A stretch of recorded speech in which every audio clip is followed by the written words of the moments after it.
I'm more obliged to you than I can say, but I'm bound to make things clear. I'm an innocent man, but I'm wanted by the police. I've got to tell you this, and I won't be surprised if you kick me out. That's all right.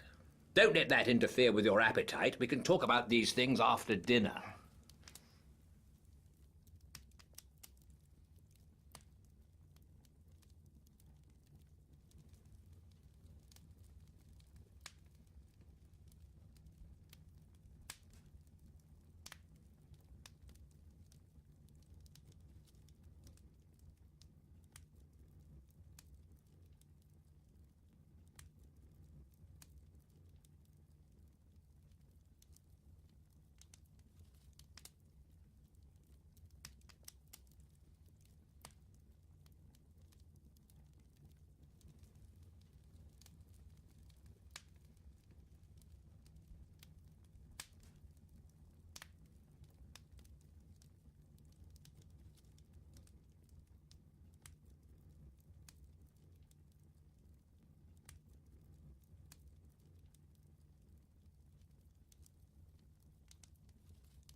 I've obeyed Harry's instructions, and the bribe he offered me was that you would tell me something to wake me up. I'm ready, Mr. Hannay.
You may dismiss the police from your mind.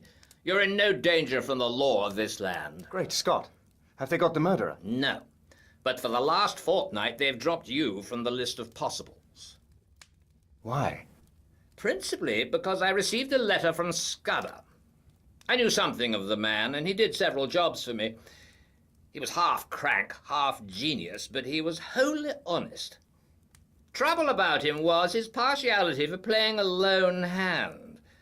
That made him pretty well useless in any secret service. A pity, for he had uncommon gifts. I think he was the bravest man in the world, for he was always shivering with fright, and yet nothing would choke him off. I had a letter from him on the 31st of May. But he had been dead a week by then. The letter was written and posted on the 23rd. He evidently did not anticipate an immediate decease. His communications usually took a week to reach me, for they were sent undercover to Spain and then to Newcastle. He had a mania, you know, for concealing his tracks.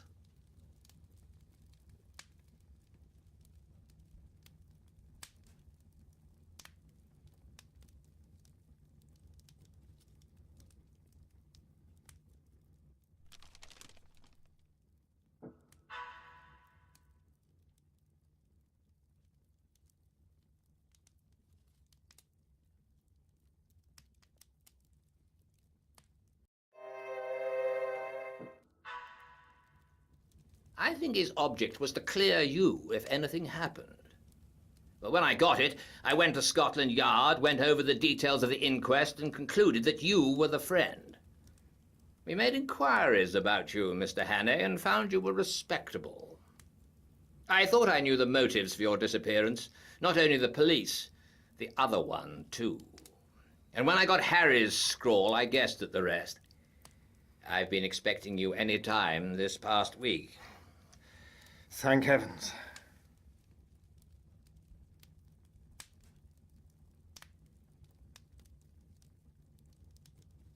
Now, let us have the little notebook.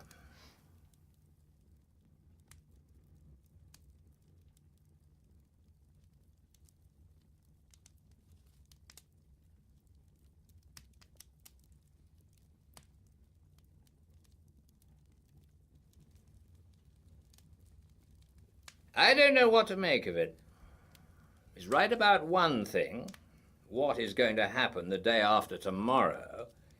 How the devil can it have got known? That is ugly enough in itself.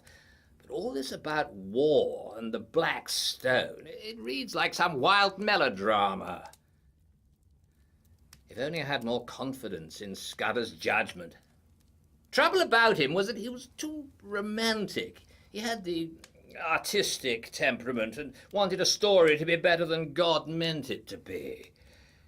He had a lot of odd biases, too. Jews, for example, made him see red. Jews and the high finance. The Black Stone. Der Schwarze Stein. Yeah, it's like a penny novelette. And all this stuff about Karolides. That is the weak part of the tale, for I happen to know that the virtuous Karolides is likely to outlast us both. There's no state in Europe that wants him gone. Besides, he's just been playing up to Berlin and Vienna and giving my chief some uneasy moments.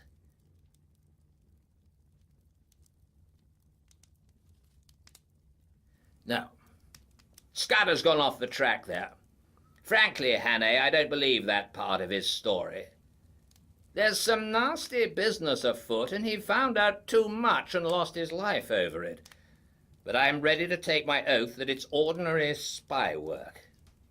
A certain great European power makes a hobby of her spy system, and her methods are not too particular. Since she pays by piecework, her blackguards are not likely to stick at a murder or two. They want our naval dispositions for their collection at the Marineamt. But they'll be pigeonholed, nothing more.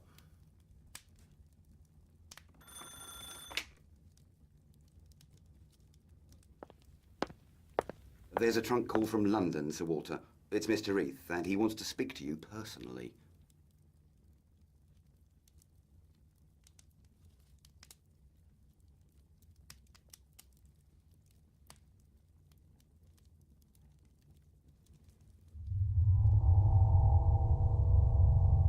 I apologize to the shade of Scudder. Karolides was shot dead this evening at a few minutes after 7.